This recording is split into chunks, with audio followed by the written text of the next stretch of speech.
Une petite question. Penses-tu que l'Atlantide pourrait avoir existé ? Elle demeure l'un des plus grands mystères de l'histoire. Sa légende a commencé avec Platon, il y a très longtemps en Grèce ancienne. Le récit d'une civilisation qui aurait vu le jour et aurait prospéré avant la nôtre. L'Atlantide était, selon le mythe, une société très avancée sur le plan technologique, un peu comme celle des Mayas. Mais, ainsi que le raconte la légende, c'est à cause de la cupidité de ses habitants qu'elle aurait été détruite, ces villes disparaissant, submergées par un immense déluge. Diverses théories ont été avancées au sujet de l'emplacement géographique de cette île mythique. Certains disent qu'elle se trouvait dans la Méditerranée, d'autres qu'elle est située sous le triangle des Bermudes. Mais comme la science nous le suggère, l'Atlantide n'est sans doute qu'une allégorie de l'humanité. Aujourd'hui, tu vas découvrir plusieurs villes sous-marines étonnantes dont tu n'as jamais entendu parler. Elles ont bel et bien existé et ne sont pas de simples légendes. Nous allons tout d'abord faire une excursion dans la cité engloutie de Baïa, sur la côte italienne. Connue comme une sorte de Las Vegas de l'Empire romain, Baïa était un lieu de villégiature. L'élite romaine se rendait pour se divertir dans cette sorte de spa en plein air qu'était Baïa. Tu peux visiter la ville submergée accompagnée de professionnels de plongée sous-marine et observer de très près cette magnifique sculpture romaine parfaitement conservée, une véritable merveille subaquatique. Tu peux aussi apercevoir des temples et des bâtiments effondrés à bord d'un bateau à fond vitré. Voici un musée tout recouvert de mousse, le nymphée de l'empereur Claude. À ta gauche, tu apercevras une collection de statues grecques classiques. En descendant la Via Herculeana, tu arriveras à la Villa Pro Tiro. Les villas sont des maisons de style italien, et ici tu pourras admirer leur sol en marbre d'origine. Leurs motifs noirs et blancs aux formes étonnantes.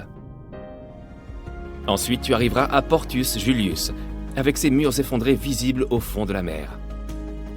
Tu verras des colonnes et des sols en calcaire bien conservés. Tu pourras aussi contempler les ruines et les thermes de Lacus. Leurs mosaïques multicolores sont vraiment exceptionnelles. Si tu t'approches suffisamment, tu pourras voir des fragments de pierre orange, bleu et vert. À la Villa Pilla dei Pisoni, tu découvriras 25 piliers romains bien conservés. Les arches et les fresques non loin sont impressionnantes, tout comme l'ampleur de ce trésor abrité par les eaux. La ville était située sur un sol volcanique. Il y avait donc des sources d'eau chaude à volonté. Les gens s'y rendaient pour se détendre, mais pas n'importe qui. Parmi ceux qui fréquentaient cet endroit figurent certains des plus grands empereurs et personnalités de l'époque. Ceux dont on nous parle à l'école, Néron, Cicéron, César.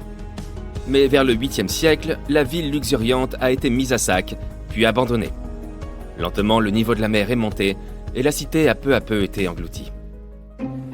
Tu passes tes vacances d'été au large de la côte grecque, à 4 heures d'Athènes, dans la péninsule du Péloponnèse, à Pavlopétrie plus précisément. Tu as apporté ton tuba pour aller faire de la plongée par une magnifique journée ensoleillée.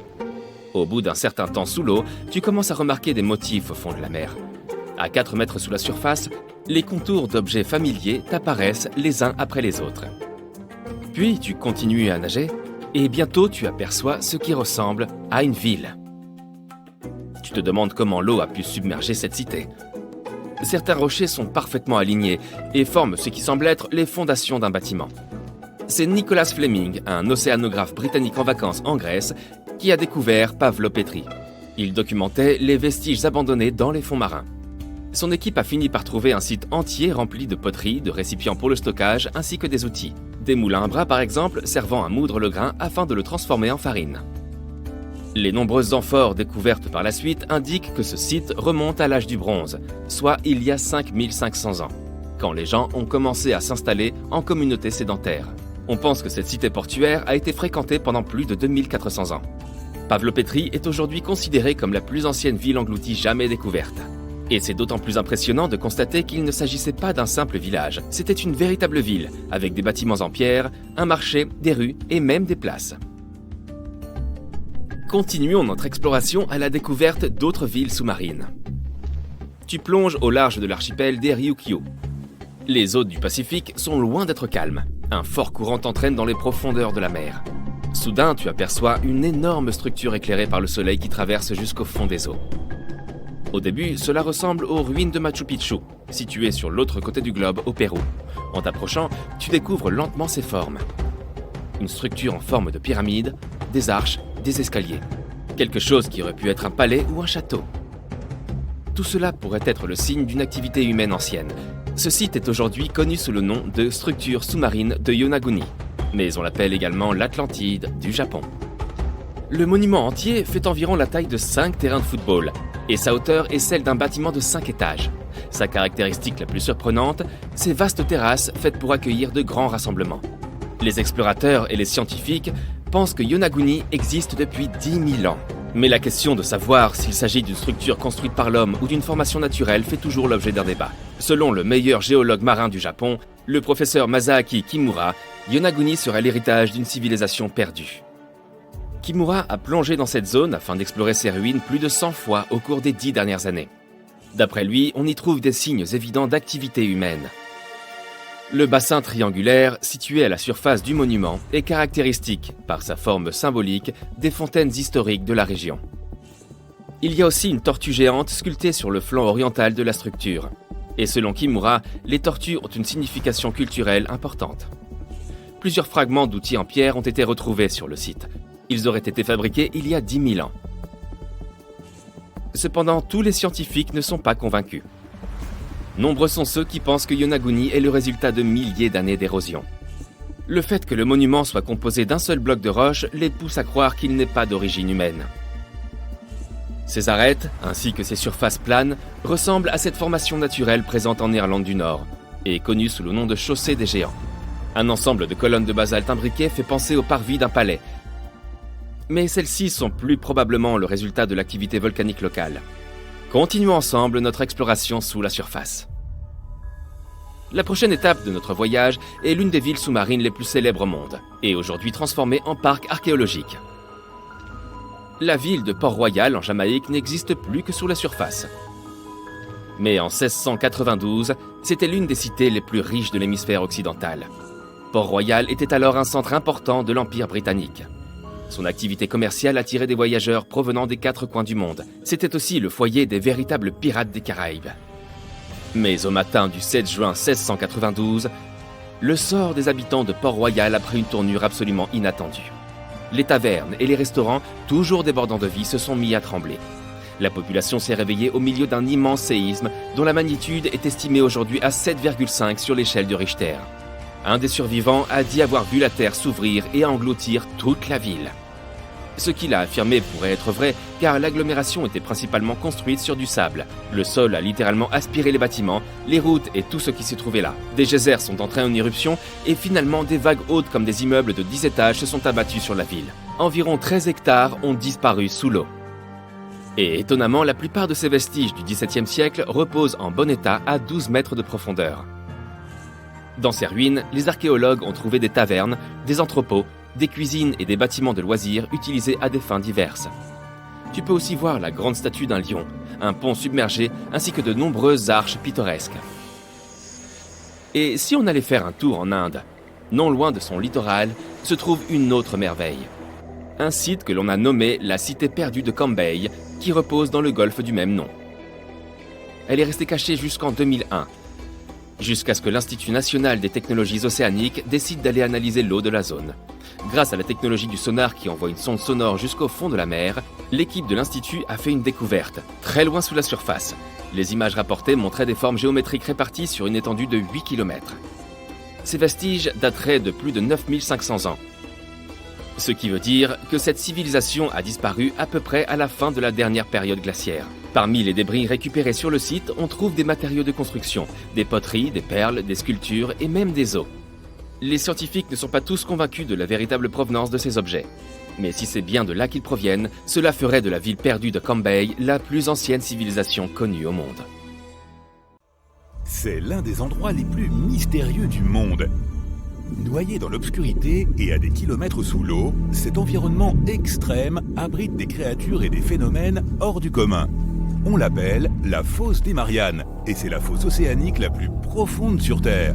Pas étonnant qu'elle soit si difficile à explorer. En raison des conditions particulièrement risquées, les gens ne peuvent pas découvrir cet endroit sans tout un équipement adapté. Mais que se passerait-il si on y lançait une boule d'acier ? Commençons par l'essentiel. Comment a-t-on découvert ce gouffre extrêmement profond dans l'océan ? Le HMS Challenger l'a repéré en 1875. Le navire disposait d'un équipement assez sophistiqué pour l'époque, mais il était loin d'être assez performant pour permettre l'exploration complète de la fosse. Quelques décennies plus tard, en 1951, un autre navire, le HMS Challenger 2, est revenu sur les lieux mieux préparé. Le navire était doté d'un échosondeur et a pu prendre des mesures précises de ce qui semblait être le point le plus profond de la surface de notre planète. Si l'on observe en 2D, on constate que la tranchée mesure en moyenne 2400 km de long et 69 km de large. Lorsqu'on l'observe d'en haut, elle ressemble à une cicatrice en forme de croissant. Rien d'extraordinaire jusqu'ici, non ? Eh bien, si on tendait un fil depuis la surface de l'océan jusqu'au point le plus profond de la fosse, on obtiendrait une longueur stupéfiante de 11 km. Si nous étions capables de déplacer physiquement le mont Everest, qui est la plus haute montagne de la Terre, pour recouvrir la fosse des Mariannes, cela ne serait toujours pas suffisant. Il manquerait encore environ 1,5 km. La fosse des Mariannes est tellement profonde qu'elle est presque entièrement plongée dans l'obscurité, car la lumière a du mal à atteindre des distances aussi extrêmes sous l'eau. La température n'est pas non plus très accueillante, quelques degrés seulement au-dessus du point de congélation. Mais la caractéristique la plus dangereuse de toutes est la pression de l'eau. Au point le plus profond de la tranchée, elle y est environ 1000 fois supérieure à la pression atmosphérique standard. Très peu de personnes ont déjà tenté de descendre dans la fosse des Mariannes. En fait, la première tentative organisée a eu lieu il y a plus de 60 ans. Elle a été réalisée par Jacques Piccard et Don Walsh dans un submersible. Ils n'ont mis que 5 heures environ pour descendre et ont passé à peine 20 minutes au fond. Hélas, ils n'ont pas pu prendre de photos, jusqu'à ce que ces deux scientifiques parviennent à descendre. Les scientifiques pensaient qu'il n'y avait que peu ou pas de chances que la vie puisse exister là-dessous, étant donné les conditions, notamment la pression extrême. Mais alors qu'ils étaient au fond, le projecteur du submersible a repéré une créature. Et de fait, c'était une créature toute plate. Comme tu peux l'imaginer, les ressources sont très rares ici. Quel genre de créature peut bien habiter là en bas ? Et comment font-elles pour survivre, compte tenu de la rudesse de l'environnement ? Étonnamment, la faune et la flore de la fosse des Mariannes sont assez prolifiques. Certaines de ces créatures se nourrissent de substances chimiques pour survivre, comme le méthane ou le soufre, tandis que d'autres types de poissons s'alimentent de créatures marines plus faibles qu'eux dans la chaîne alimentaire. Les êtres vivants les plus communs que l'on trouve ici sont les xénophyophores, les amphipodes et les petits concombres de mer. Certains d'entre eux se sont adaptés en renforçant peu à peu leur coquille grâce à l'aluminium tiré de l'eau de mer. Des créatures plus petites, comme les microbes, ont évolué en absorbant des émanations chimiques émises lorsque l'eau de mer frappe les rochers sous-marins. Mais la star de la région en termes de faune et de flore, selon les scientifiques, c'est la limace de mer des Mariannes. Elle est petite, de 8 à 23 cm, translucide et dépourvue d'écailles, mais c'est le prédateur principal de la zone. Il n'est pas étonnant que certaines personnes aient commencé à croire que l'ancien mégalodon pourrait encore vivre ici. Tu te demandes peut-être ce qu'était un mégalodon.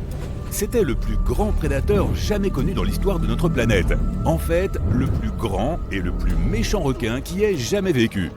Les scientifiques pensent qu'il a disparu depuis un bon moment, et l'idée qu'il puisse encore se cacher dans la fosse des Mariannes n'est pas franchement argumentée. Le mégalodon aurait dû apprendre à naviguer dans l'obscurité totale. Il aurait dû être bioluminescent ou évoluer pour avoir des yeux énormes. De plus, en raison de sa taille comparable à celle d'un bus scolaire, ce monstre des océans aurait eu besoin de beaucoup de nourriture. Les microbes et les petits escargots n'auraient pas fait l'affaire. Alors, si une bille d'acier était lâchée dans la fosse, quel serait son effet sur celle-ci ? La boule serait-elle assez solide pour supporter une telle pression ? Examinons les aspects scientifiques de la question. Si nous supposons qu'il s'agit d'une grosse bille d'acier, la pression exercée au fond de la fosse ne serait pas suffisante pour l'affecter réellement et causer de vrais dégâts. Il lui faudrait cependant 12 bonnes minutes pour atteindre le fond de l'océan. Et la température alors ? Eh bien, il s'avère que la différence de température entre la surface et le fond de la fosse est assez impressionnante. Cela devrait donc faire rétrécir un peu la bille. Mais de nouveau, une fois que la bille serait remontée à la surface, elle retrouverait tout simplement son état normal. Cela dit, si elle devait rester coincée là, il faudrait répondre à une autre question intéressante.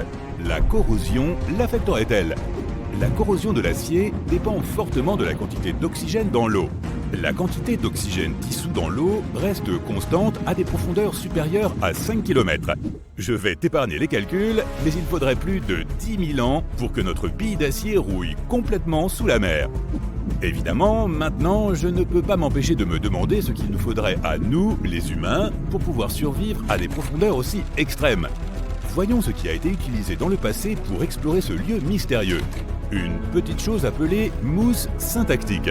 Pourquoi ? Parce que c'est le seul matériau qui peut à la fois flotter et résister à la pression ambiante. Sans cette sorte de protection, nos poumons ne survivraient pas longtemps. De plus, la pression de l'eau enverrait du liquide dans nos bouches, remplaçant ainsi l'oxygène dont nous avons tant besoin par de l'eau. Enfin, il faudrait absolument être capable de revenir à la surface rapidement si les choses ne se passaient pas comme prévu. L'un des appareils qui a déjà effectué une plongée profonde ici était lesté avec des poids d'acier de 450 kg pour lui permettre de couler. Ces poids étaient reliés au navire par un type de fil spécial dont la durée de corrosion dans l'eau de mer était augmentée de 11 à 13 heures, au cas où quelque chose ne se passerait pas comme prévu et qu'il devrait remonter à la surface en urgence.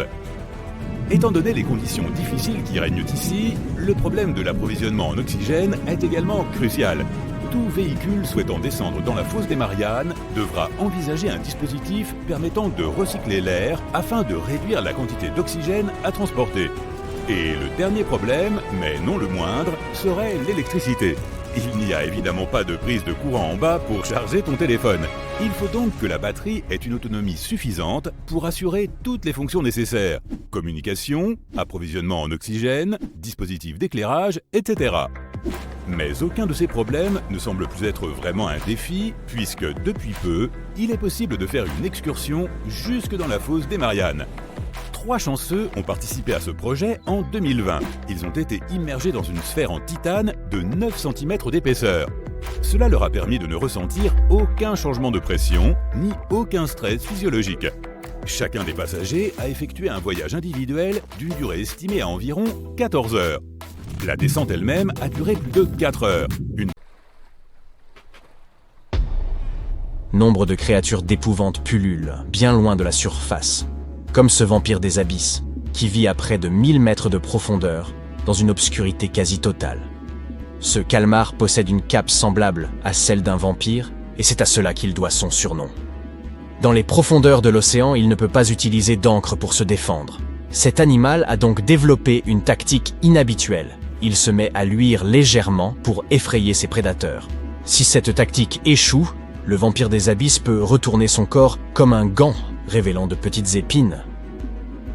Son nom scientifique de Vampirotetis infernalis se traduit littéralement par « calmar, vampire des enfers ». Mais en dépit de son aspect terrifiant, c'est une créature marine parmi les plus inoffensives. La créature que nous venons d'évoquer ne venait pas de l'espace, mais cet objet-ci en revient très certainement. Avant que SpaceX ne se mette à concevoir des fusées réutilisables, la NASA se contentait simplement de larguer les anciennes après avoir propulsé ses astronautes dans l'espace, la plupart du temps au-dessus d'un océan ou d'un désert. En 2012, une expédition financée par Jeff Bezos s'est mise en quête de la fusée d'Apollo 11. On est parvenu à la retrouver au moyen de sonar, mais elle était dans un état déplorable. Elle gisait au fond de l'océan, non loin du site prévu. L'équipe est néanmoins parvenue à sauver l'un des moteurs et à en reconstruire 2. La cité perdue la plus célèbre est bien évidemment l'Atlantide, mais hélas, nous ne l'avons toujours pas découverte. Cependant, la cité de Thonis Héracléon n'était également qu'un mythe jusqu'à ce qu'un pilote britannique aperçoive quelque chose qui ressemblait à une ville engloutie en survolant la mer Méditerranée. Il l'a signalé, et 60 ans plus tard, une équipe de plongeurs s'y est rendue. Ils ont été stupéfaits de découvrir une cité tout entière sous les eaux. Elle regorgeait d'artefacts qui pourraient nous en dire long sur l'histoire de ces lieux. Aujourd'hui, c'est l'un des sites archéologiques sous-marins les plus prisés au monde. On pense que c'est la montée des mers qui aurait entraîné toute la ville sous les flots. Le Titanic a coulé en 1912 et son épave n'a été officiellement retrouvée que 74 ans plus tard. Mais en réalité, c'est un pêcheur qui aurait découvert le Titanic 8 ans plus tôt, alors qu'il pêchait dans l'océan Atlantique. Il remontait ses filets quand il a vu qu'une tête y était coincée. Fort heureusement, ce n'était que la tête d'une poupée. Des années plus tard, bien après le décès du pêcheur, son fils a fini par revendre cette poupée à une collectionneuse. Après de nombreuses recherches sur chaque personne qui possédait un jouet en porcelaine à bord du Titanic, elle a enfin retrouvé sa propriétaire. Une certaine Eva Hart se trouvait à bord et avait avec elle une poupée. Eva avait survécu à la catastrophe par miracle, mais pas son jouet. Elle avait même écrit au sujet de la poupée dans son journal, et chaque détail correspondait mot pour mot à la découverte du pêcheur. Le poisson trépied vit dans les profondeurs de la zone abyssopélagique, à environ 6000 mètres sous la surface. Il est adapté à la vie dans les abîmes et utilise ses nageoires et chasses pour demeurer au fond, immobile. Cette créature n'a pas de grands yeux, mais même si elle en avait, ceux-ci ne seraient guillemets d'aucune utilité dans l'obscurité. Au lieu de cela, le poisson trépied utilise ses nageoires comme des antennes pour détecter tout mouvement dans l'eau. Cette créature n'a pas beaucoup de chance en ce qui concerne sa vie amoureuse. Elle a donc dû développer des tactiques uniques pour se reproduire. C'est ainsi que ces poissons sont devenus hermaphrodites. L'étrange créature suivante est le poisson lézard. Sa grande bouche est bardée de dents tranchantes comme des lames de rasoir et surplombée de grands yeux globuleux qu'il utilise pour la chasse. Tout cela rend l'animal proprement terrifiant. Le poisson lézard vit à une profondeur d'environ 3300 mètres, dans la zone bathypélagique où aucune lumière ne filtre. Cette aberration de la nature se nourrit essentiellement de tout ce qui peut entrer dans sa bouche, des petits poissons aux autres poissons lézards. D'un autre côté, s'ils ont la chance d'apercevoir l'un de leurs congénères, ils en tombent probablement amoureux, car trouver un partenaire à de telles profondeurs n'est pas une tâche aisée. Tout comme le poisson trépied, le poisson lézard peut être à la fois mâle et femelle. Quand vous pensez à une rivière, vous l'imaginez généralement sur Terre. Cependant, la nature peut parfois se montrer imprévisible, et elle a créé une rivière qui coule sous l'océan au large de la Californie. Elle s'écoule à une profondeur d'environ 3000 mètres. Cette rivière sous-marine possède toutes les caractéristiques d'une rivière ordinaire, des troncs immergés, des arbres et des rochers. Et malgré son aspect unique, elle n'est pas la seule au monde. Il y en a aussi une en Amazonie, ainsi qu'au Groenland. Une créature terrifiante a été découverte près des côtes d'Angola par un véhicule télécommandé. On dirait qu'elle n'a ni tête ni corps. Elle se trouvait à une profondeur d'environ 1300 mètres sous la surface. Après avoir effectué quelques recherches, les scientifiques en ont conclu qu'il ne s'agissait pas d'une créature de science-fiction. C'était juste un amas de siphonophores agglutinés ensemble. En 2015, un homme plongeait au large de Césarée lorsque quelque chose de brillant a attiré son attention. Il a tendu la main, s'en est saisi et s'est rendu compte qu'il s'agissait d'une pièce d'or. Après cela, il a examiné le fond marin et s'est aperçu qu'il y en avait encore davantage. Il a signalé sa découverte aux autorités locales, qui en ont conclu qu'il avait mis la main sur un ancien trésor arabe. Les pièces étaient en or massif de 24 carats et datant de près d'1 millier d'années. Mais en raison de la salinité et de la température idéale de l'eau, elles semblaient comme neuves. Ces pièces provenaient de la cargaison d'un navire qui avait été pris dans une tempête et avait malheureusement coulé. L'une des choses les plus étranges jamais découvertes a été retrouvée dans la mer Baltique. C'est une curiosité qui semble avoir été conçue par une civilisation extraterrestre. Ce sont des chercheurs suédois qui sont tombés dessus et ils n'avaient pratiquement aucune idée de ce que c'était. Il leur a fallu demander l'avis de nombreux autres scientifiques. Lorsque vous regardez cette formation d'en haut, elle mesure 60 mètres de long et ressemble à s'y méprendre à un vaisseau spatial écrasé. Il est difficile de croire qu'il s'agisse d'une formation naturelle. Mais au risque de vous surprendre, elle a absolument été créée par la nature, car la mer Baltique n'a cessé de l'éroder au fil du temps. Le plus probable, c'est que cette formation bizarre soit le résultat d'un tel processus. Un groupe de plongeurs à Madagascar a été sidéré de découvrir ce monstrueux couteau de plus de 2 mètres au fond de l'océan. Les théories n'ont pas tardé à se bousculer. Et beaucoup ont affirmé que ce couteau aurait appartenu à quelques géants qui auraient combattu des mégalodons et vécu sur Terre il y a des milliers et des milliers d'années. Ça pourrait faire une belle histoire, Mais ce couteau n'était probablement qu'un accessoire de cinéma perdu en mer. L'un des animaux les plus étranges de l'océan est le requin lézard. On croit que ce poisson serait à l'origine de toutes les histoires de serpents marins relatées par les explorateurs du passé. Ces poissons vivent généralement dans les abysses, mais ils peuvent parfois être aperçus dans des eaux moins profondes. C'est extrêmement rare, mais cela reste possible. Le requin lézard a une grande bouche qui arbore près de 300 dents.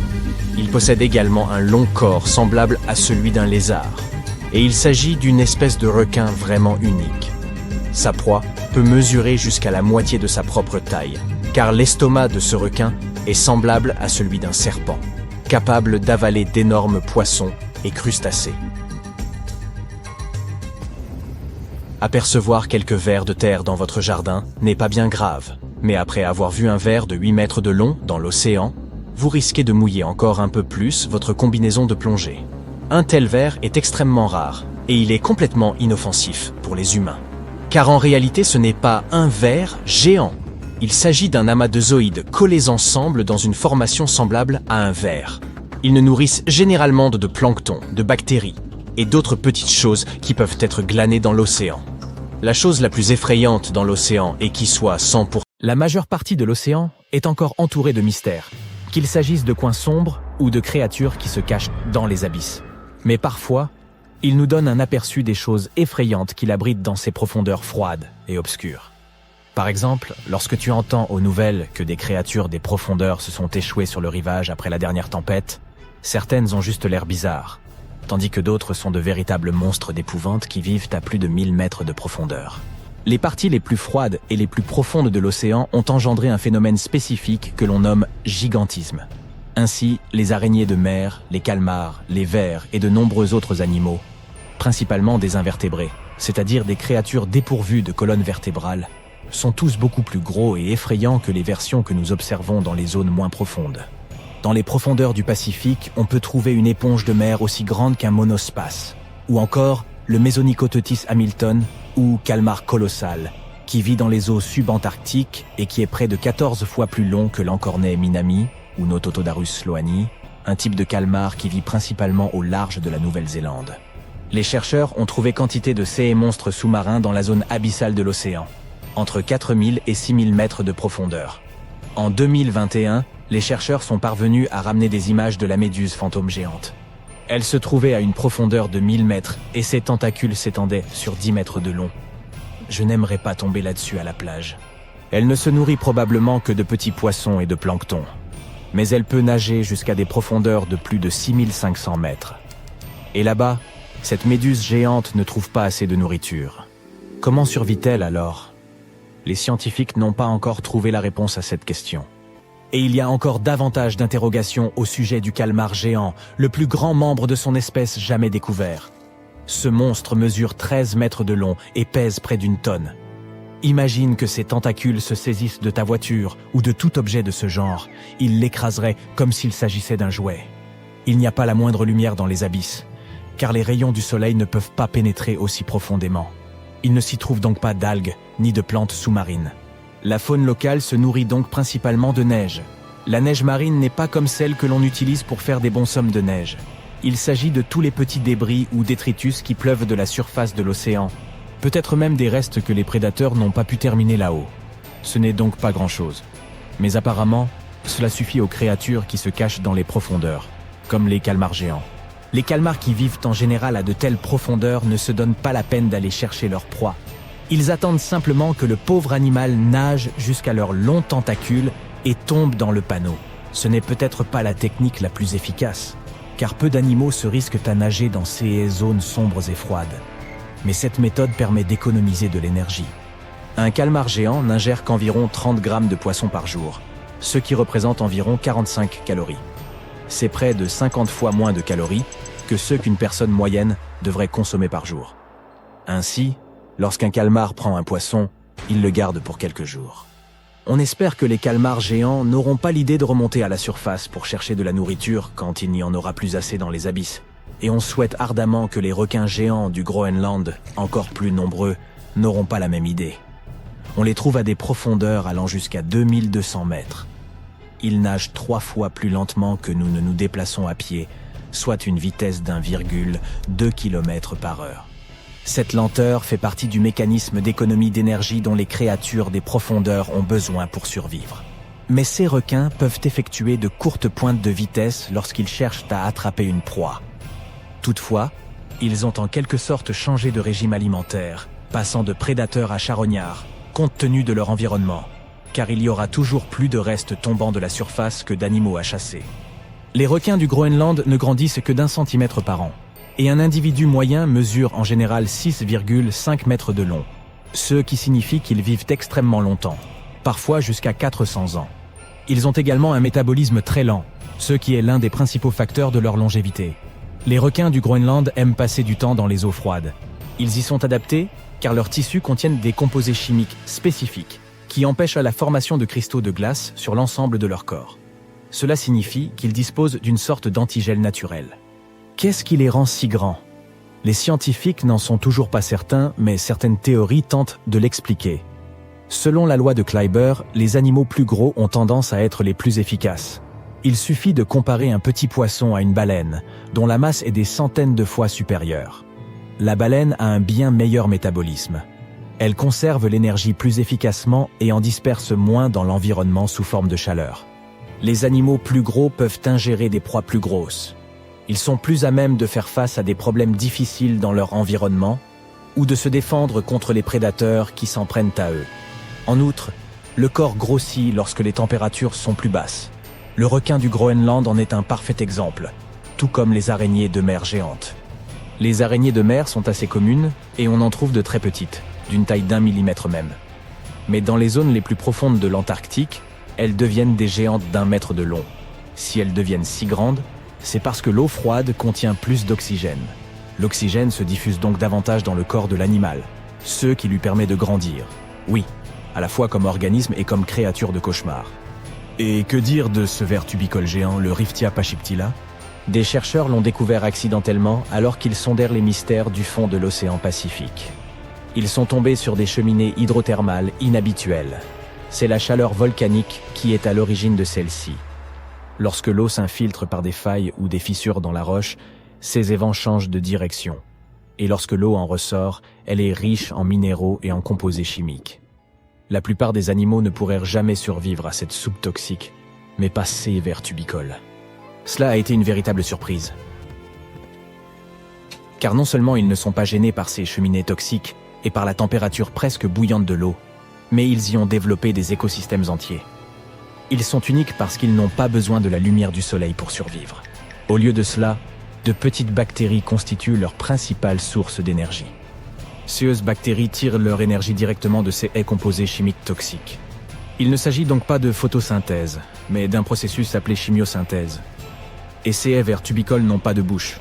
Les bactéries vivent à l'intérieur d'eux. Drôle d'histoire, n'est-ce pas? De plus, ces vers effrayants peuvent atteindre jusqu'à 2,4 mètres. Les Bathynomus, ou isopodes géants, ne sont pas mieux lotis non plus. Ils se cachent dans les profondeurs de l'océan, à 500 mètres ou davantage, loin de la lumière du soleil, et ressemblent à de monstrueux cloportes. Ils passent la plupart de leur temps sur le plancher océanique, espérant récupérer de la nourriture qui tombe des strates supérieures de l'océan. Regarde ces petites griffes crochues à l'extrémité de leurs pattes. Ces isopodes s'en servent pour demeurer stables lorsqu'ils se déplacent sur le fond de l'océan. Comme il n'y a pas de lumière, ils disposent de longues antennes qui leur permettent de se repérer. Ces antennes sensorielles mesurent environ la moitié de la longueur de leur corps, et les Bathynomus ont également des yeux assez grands en proportion. Ces isopodes peuvent mesurer plus de 30 cm de la tête à la queue. Ce sont des animaux très patients. Tu te souviens qu'on a dit que les créatures des profondeurs trouvaient rarement de la nourriture? Parfois, ceux-ci doivent attendre des années avant d'obtenir un vrai repas. C'est pourquoi leur métabolisme est incroyablement lent. Ils peuvent te passer 5 ans sans rien manger. Imagine un peu, j'ai faim rien que d'en parler. En 2006, un biologiste du nom de Craig McLean a effectué des recherches visant à observer les différences entre les abysses et les régions peu profondes de l'océan. Il s'est rendu compte que les grands fonds reflétaient la loi de Foster. Tout d'abord, les parties les plus isolées du globe développent une biodiversité que l'on ne trouve nulle part ailleurs. Deuxièmement, les petits organismes se développent beaucoup plus lorsqu'ils sont isolés que la vie sur les grandes étendues terrestres. Les ressources sont limitées, mais aussi la concurrence et les prédateurs. et nous ignorons encore beaucoup de choses au sujet de ces créatures des profondeurs. Il est trop coûteux et trop compliqué de mener de telles recherches. Nous attendrons donc que d'autres tempêtes déchaînées nous montrent au moins une partie du monde monstrueux que cachent les profondeurs glacées des océans. Au cours des 30 dernières années, les scientifiques ont fait une incroyable découverte d'une nouvelle créature vivant profondément sous la surface de l'océan. Le nom de cette créature est l'éponge harpe. Si tu te demandes pourquoi il a fallu tant de temps pour découvrir cet animal, il faut savoir qu'il vit généralement à une profondeur d'environ 3400 mètres sous la surface de l'océan. Cette espèce d'éponge a été découverte pour la première fois au large de la Californie grâce à un robot suffisamment solide pour explorer ces profondeurs extrêmes que l'océan a à offrir. C'est sans aucun doute une zone de la planète où même les créatures à l'apparence la plus bénigne peuvent être potentiellement dangereuses. Et les scientifiques ont été surpris de constater que cette créature était bien plus qu'une simple éponge. Cela peut sembler évident, mais l'éponge harpe a été baptisée ainsi parce que sa structure de base, appelée aube, a la même forme qu'une harpe. Chaque aube est composée d'une branche horizontale soutenant plusieurs branches verticales parallèles. Mais ne te laisse pas tromper par l'apparence fantaisiste et amusante de l'éponge harpe, ou par son joli nom. C'est un redoutable chasseur des profondeurs. Elle a une capacité unique de capturer et d'envelopper de petits animaux à l'aide de ses rhizoïdes, des fibres courtes et fines.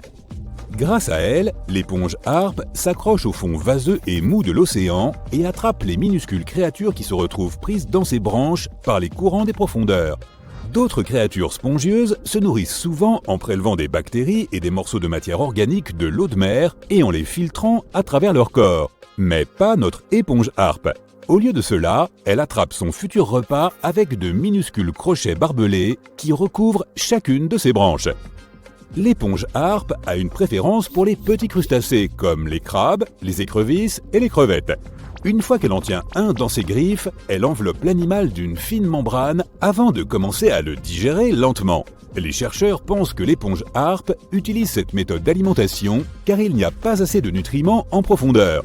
Cela rend l'alimentation traditionnelle par filtrage des particules moins efficace. Les recherches ont montré que cette créature est encore en train d'évoluer.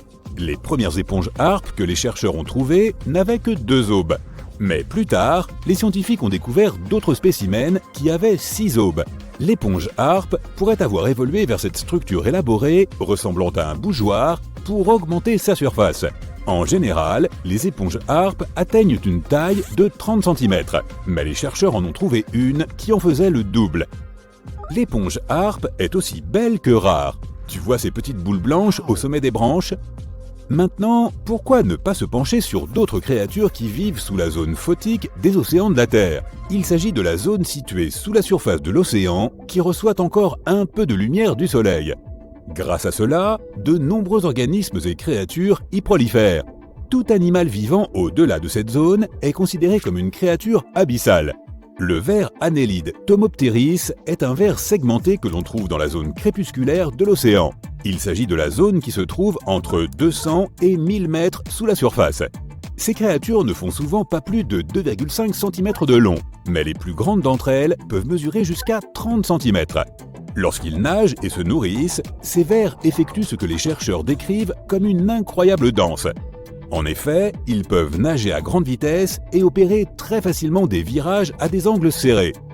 Lorsqu'on entend le mot « ver », on pense généralement au ver de terre commun. Il est donc intéressant de savoir qu'il existe un ver des profondeurs qui ne sort jamais de l'eau de toute sa vie. La plupart d'entre nous essaient d'éviter le contact avec les méduses échouées sur le sable ou celles qui nagent près de la surface. Mais tu ne risques pas de rencontrer la méduse Crossota, qui est aussi une créature abyssale. Cette magnifique méduse est généralement de couleur rouge rubis, orange vif ou violet électrique. C'est ce qui a permis aux chercheurs de réaliser qu'ils avaient trouvé une nouvelle espèce de méduse. La créature atteint une taille maximale de 2,5 cm de diamètre. Elle a des tentacules qui s'étendent dans toutes les directions. Si tu t'en approches, elle rassemblera tous ses tentacules vers son corps avant de s'éloigner rapidement à la nage pour éviter le danger. La méduse Crossota est extrêmement rare. Tu ne la verras pas très souvent. Et tu devras peut-être utiliser le robot de plongée profonde dont on a déjà parlé. Maintenant, si les vers et les méduses peuvent sembler tout à fait inoffensifs, ce n'est pas le cas du poisson vipère du Pacifique. Cette créature est équipée d'une très grande bouche et ses dents en forme d'aiguille sont la clé de sa stratégie de chasse. Le poisson vipère du Pacifique vit à environ 1500 mètres sous la surface de l'océan. Mais il fait partie des nombreux animaux marins qui migrent chaque nuit des profondeurs vers des eaux moins profondes pour se nourrir. Et qu'y a-t-il au menu d'aujourd'hui ? Beaucoup de petits poissons et de crevettes. La créature peut mesurer jusqu'à 30 cm de long. Ses deux crocs avant, qui se dressent sur sa mâchoire inférieure, juste devant ses yeux, sont particulièrement spectaculaires. Lorsque le poisson décroche sa mâchoire, sa bouche peut s'ouvrir assez largement pour engloutir de plus petits animaux. Et sa dentition forme une sorte de cage qui empêche toute fuite. Tu as déjà vu une créature sous-marine qui ressemble à une fraise ? Oui, ça existe. Regarde ces petits points sur le calmar fraise. Cette créature a un gros œil et un autre plus petit. On pourrait croire que c'est gênant et inconfortable, mais c'est en fait tout le contraire. Le grand œil gauche regarde vers le haut, il repère les ombres projetées par d'autres animaux dans les eaux peu éclairées au-dessus, et sa forme tubulaire l'aide à collecter autant de lumière que possible. De l'autre côté de la tête du calmar, tu peux voir son œil droit. Il est petit et regarde vers le bas. Cet œil recherche les flashs de bioluminescence produits par les animaux qui se cachent dans les eaux plus sombres en dessous. La bioluminescence désigne la production et l'émission de lumière par des organismes vivants. Au fait, ce calmar a un surnom.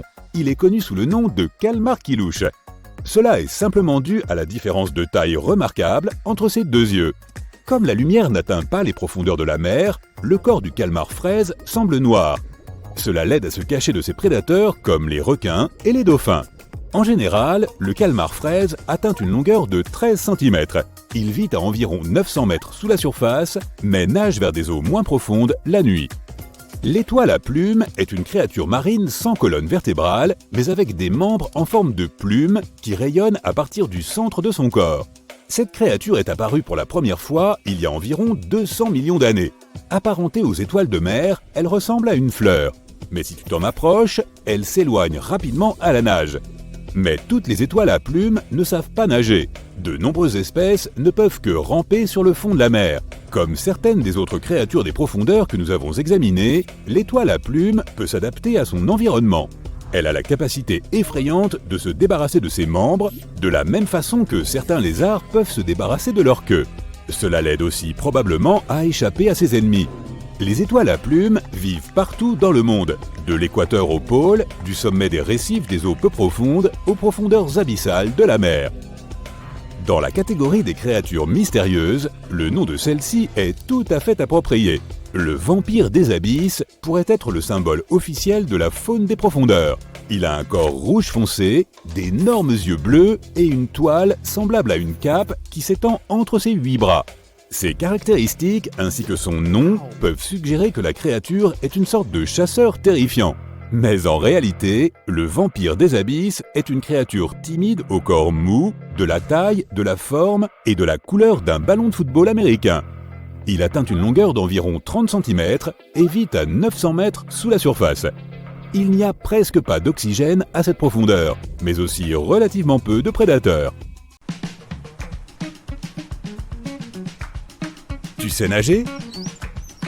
Bien, car tu vas voyager vers l'endroit le plus profond de l'océan Pacifique. Mets tes palmes. Le fond le plus abyssal de la fosse des Mariannes t'attend. Maintenant, entre dans l'eau. Vraiment, allez ! Très bien. 30 cm sous l'eau. C'est la profondeur à laquelle tu peux nager sans équipement, comme un masque par exemple. Hé, regarde, ce doit être des touristes. Ou bien des baleines. 3 mètres sous l'eau. C'est un peu plus profond que les piscines publiques ou les plages des États-Unis. Tu peux voir des poissons colorés et même du phytoplancton qui se nourrit des rayons du soleil. 8 mètres de profondeur. C'est à ce niveau que se trouvent les fondations de la ville flottante de Venise en Italie. Ces bâtisseurs ont posé des colonnes à cette profondeur sur lesquelles ils ont ensuite construit les maisons et les rues. 10 mètres sous l'eau. Tu commences à ressentir une forte pression.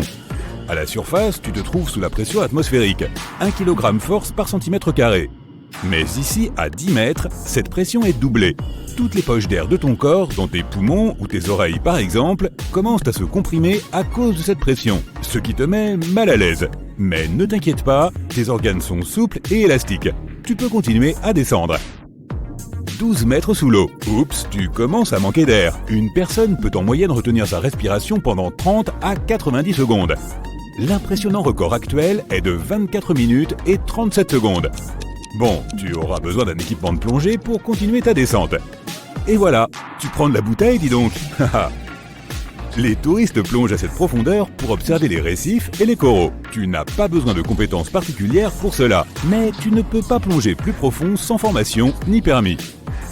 14 mètres de profondeur. Fais attention, des requins nagent par ici à la recherche de nourriture.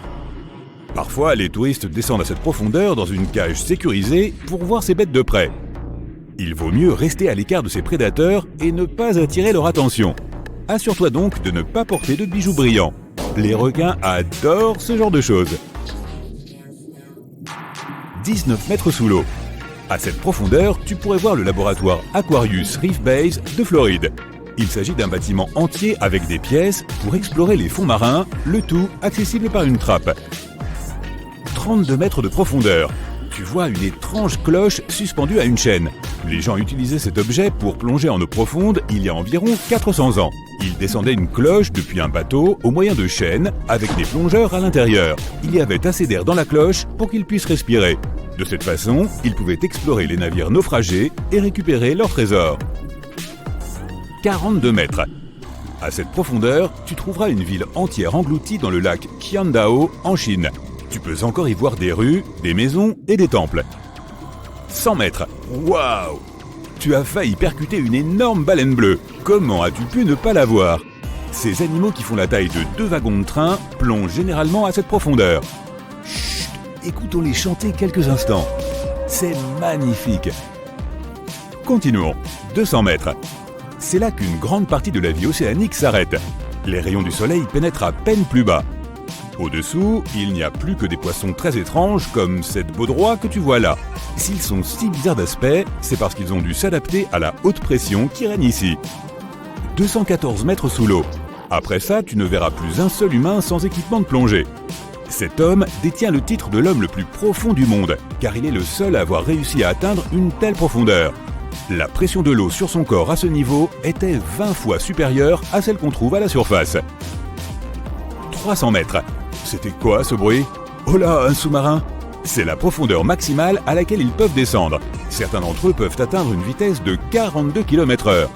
Fait amusant, une autruche peut courir 2 fois plus vite, mais elle ne sait pas nager. 332 mètres. Tu peux dire au revoir à ce plongeur, tu n'en verras pas au-delà de ce point.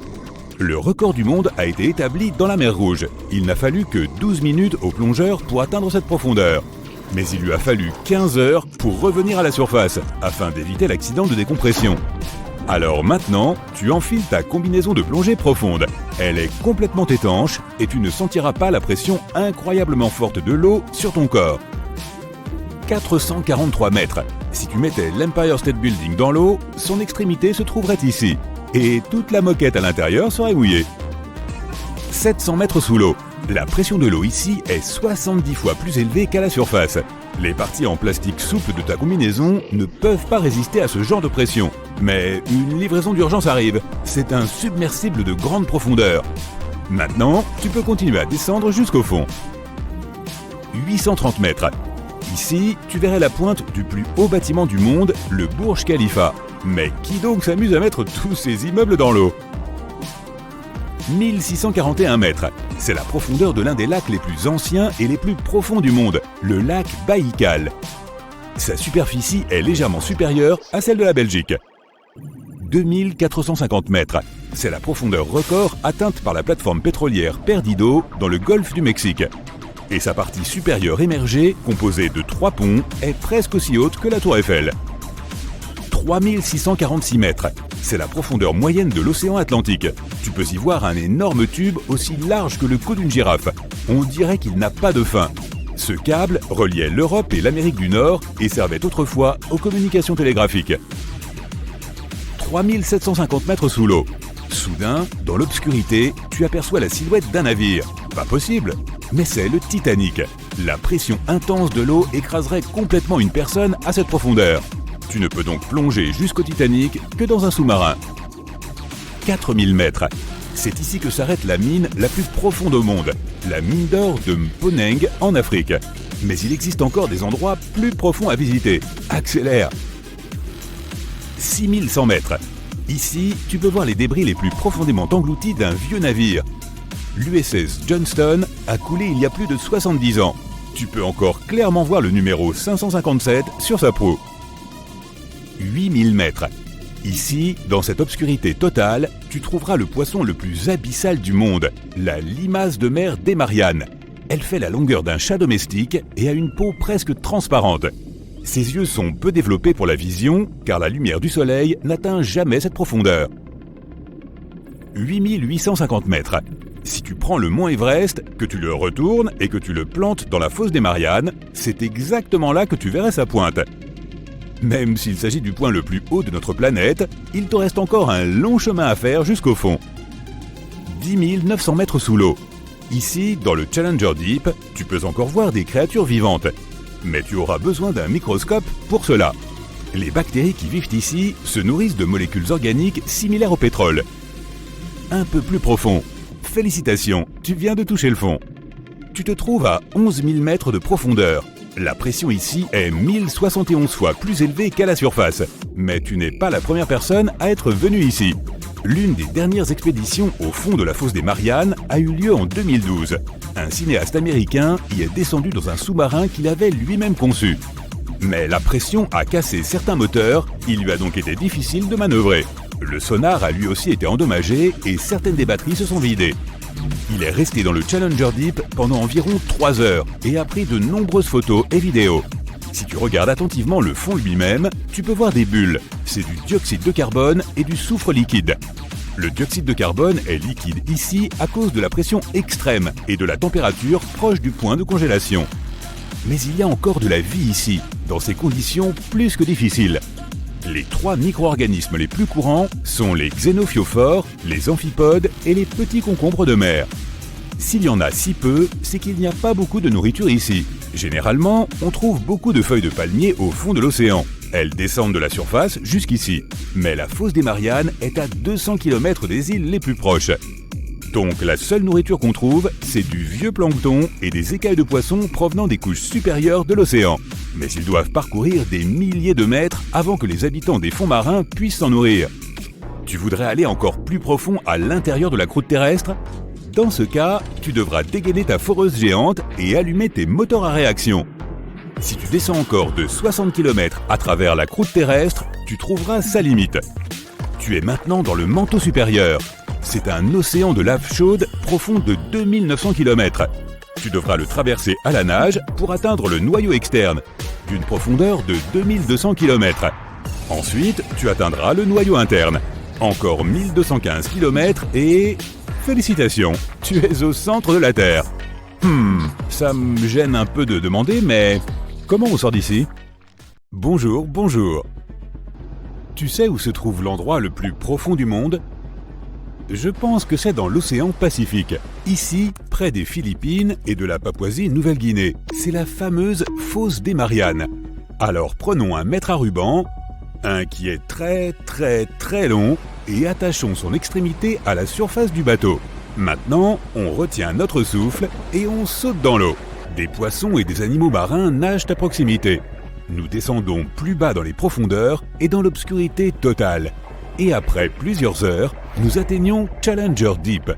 Le ruban à mesurer indique une profondeur de 11 000 mètres. Waouh !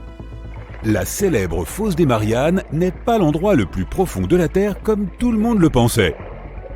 Le forage profond de Kola, situé dans la région de Mourmansk, en Russie, la dépasse de loin.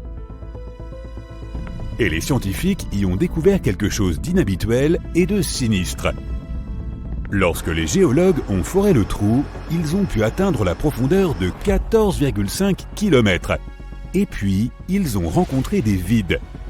Les scientifiques à la surface ont été surpris et se sont demandé ce qu'il en était. Alors, ils ont décidé de descendre un microphone et des dizaines d'autres capteurs dans ces vides. La température en bas s'est avérée être d'environ 1100 degrés Celsius. Et le microphone a enregistré quelque chose qui ressemblait à des gémissements et des cris humains. Beaucoup de gens ont pensé que les scientifiques avaient été en mesure de forer dans le monde souterrain. Les personnes à la surface étaient choquées et commençaient à paniquer. Mais soudain, une créature inconnue a sauté hors du tuyau de forage. Elle ressemblait à une chèvre noire qui marchait sur ses pattes arrière. Son corps était enveloppé de flammes noires. La créature est sortie de ses profondes cavités et s'est enfuie dans une direction inconnue. Ok, attends, ce ne sont que des mythes qu'un journal a publié le 1er avril en guise de poisson d'avril. Mais beaucoup de gens y ont cru. Ils ont cru que les scientifiques travaillant sur le forage avaient ouvert un portail vers l'au-delà. Et que maintenant, d'horribles créatures d'un autre monde étaient libérées de leur emprisonnement. Mais comme pour tout mythe, il y a une part de vérité. Plus les scientifiques foraient profondément, plus la température augmentait. À 5 km de profondeur, il faisait 70 degrés Celsius. À 7 km, la température était de 120 degrés Celsius. Et à la profondeur maximale de 12 km, les capteurs ont enregistré une température de 212 degrés Celsius. Un jour, des scientifiques ont entendu une forte explosion sous terre. Ils ont arrêté de travailler et tout le monde a essayé de trouver ce qui avait causé une explosion si forte. Mais il n'y avait apparemment rien. Après un certain temps, ils ont continué à forer plus profondément et à la même profondeur, aucun accident ne s'est produit. Le forage a commencé en mai 1970. Ils ont passé les premiers 7 km assez facilement. Et c'était principalement de la roche granitique dure. C'était comme forer à travers un mur dur. Mais ensuite, leur foreuse est entrée dans des couches plus molles et le puits du trou a commencé à s'effriter. C'était comme forer dans du sable mouillé. Chaque fois que les ouvriers sortaient la foreuse, le trou risquait de s'effondrer sous son propre poids. Comme cela a fini par arriver, les scientifiques ont choisi une nouvelle direction pour forer. Et tu sais ce qui est intéressant ? Au final, la carte de l'ensemble du puits ne ressemblait pas à une poutre droite de haut en bas, mais à un tronc d'arbre, qui divergeait ensuite en de nombreuses racines. 9 ans plus tard, les scientifiques atteignent la profondeur de 9500 mètres et ont battu le record du monde du forage le plus profond. En 1983, ils sont allés à un autre 2400 mètres en profondeur. Après une brève pause dans le travail, il y a eu un accident. Une partie de la foreuse s'est détachée du corps principal et est restée dans le trou de forage. Pendant plusieurs mois, les scientifiques ont essayé d'extraire la foreuse, mais rien n'a fonctionné. Et ils ont dû retourner à la profondeur de 7 km et recommencer. La foreuse était divisée en sections, et une telle unité ne pouvait durer qu'environ 4 heures avant d'être remplacée. En termes de profondeur, cela ne représentait qu'environ 10 mètres de forage. Ensuite, la foreuse a été remontée à la surface, remplacée et redescendue. En moyenne, la vitesse de forage était d'environ 60 mètres par mois, ce qui correspond à un immeuble de 20 étages. En 1990, 20 ans après le début des travaux, les scientifiques ont atteint la profondeur finale de 12 262 mètres. Cela équivaut à 100 terrains de football. Et après un autre accident, les travaux se sont arrêtés. Le Guinness World Records a enregistré le forage profond de Kola comme le forage le plus profond du monde. C'est comme le mont Everest plus 9 Empire State Buildings encore au-dessus. L'une des découvertes les plus inhabituelles du forage profond de Kola est que le sol, à une profondeur d'environ 3 km, correspond presque parfaitement à la composition de la surface de la Lune. Elle nous a permis de mieux comprendre comment notre ancien satellite est apparu et s'est formé. Il semble qu'au début de la formation de la Terre, un astéroïde géant se soit écrasé sur notre planète. Avec une telle force, il a provoqué une explosion si puissante qu'une partie de notre planète s'est détachée et s'est envolée vers le haut. Ce morceau de Terre est resté dans l'orbite de notre planète, s'est refroidi et a ensuite donné naissance à la Lune que nous connaissons aujourd'hui. Une autre surprise pour les ouvriers était la présence d'or. Il y avait environ 73 grammes d'or pour chaque tonne de sol soulevée. Plus les scientifiques allaient en profondeur, plus les roches étaient anciennes. Ils ont trouvé des restes fossilisés d'organismes vivants dans des couches de roches vieilles d'environ 2,8 milliards d'années.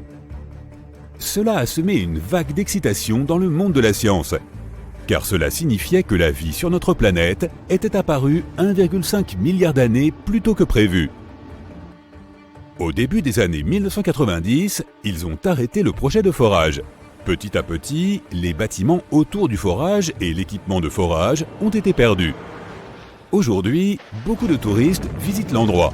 C'est à cause de ces mêmes mythes sur les créatures du monde souterrain. Oui, il y a un trou de 12 km de long sous ce couvercle rouillé. Mais les scientifiques qui y travaillent n'ont jamais atteint leur but. Ils voulaient forer dans le manteau de la Terre. Mais pour ce faire, ils auraient dû creuser jusqu'à une profondeur d'environ 70 km. À raison de 60 mètres par mois, cela aurait pris jusqu'à 80 ans, en supposant qu'aucun accident ne se produise. Mais plus on descend, plus c'est intéressant. Il y a quelques années, ils ont trouvé une énorme quantité d'eau dans les profondeurs. À environ 600 km de profondeur, il y a un océan substantiel vieux de plusieurs milliards d'années. Et la quantité d'eau qui s'y trouve est plusieurs fois supérieure à celle de tous les océans, mers et rivières réunis à la surface de la Terre.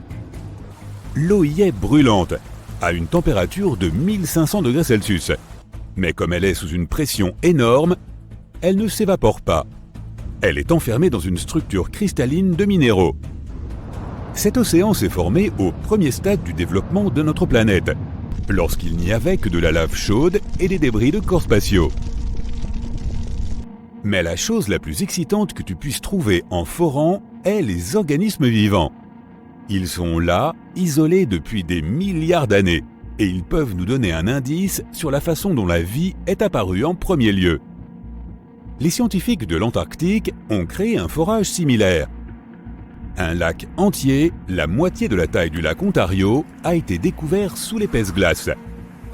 La quantité d'eau de ce lac est seulement 3,5 fois moins importante que celle du lac Baïkal, le plus grand lac de la Terre en volume. La glace qui cache ce lac a au moins 20 000 ans. Et l'eau qui se trouve en dessous a été isolée du monde extérieur pendant environ 15 millions d'années. Lors d'un forage, les scientifiques ont soulevé un morceau de glace dans les profondeurs et y ont trouvé une bactérie inconnue. Son code génétique n'était similaire qu'à 86% aux organismes vivants connus. Cela signifie que nous n'avons jamais vu une bactérie comme celle-ci auparavant, ou qu'elle venait de l'espace. Mais ce n'est qu'une théorie. Nous savons que ces bactéries peuvent vivre dans des conditions inhabituelles et à des températures de l'eau inférieures au point de congélation. La composition de l'eau des lacs souterrains est également différente de celle à laquelle nous sommes habitués. Il y a beaucoup plus d'oxygène et de dioxyde de carbone. Ajoute à ces conditions un isolement complet et nous obtenons des organismes vivants qui se sont développés et ont évolué d'une manière complètement différente. Comprends-tu ce que cela signifie ? L'étude des organismes profonds peut nous donner un indice sur la possibilité que la vie existe sous la glace d'autres planètes ou de leur lune. Par exemple, Encelade, la lune de Saturne, a une couche de glace de 40 km d'épaisseur. Il pourrait y avoir un océan en dessous qui est chauffé par des sources thermales. C'est tout pour aujourd'hui. Et les amis, n'oubliez pas, devenons plus intelligents chaque jour avec Sympa.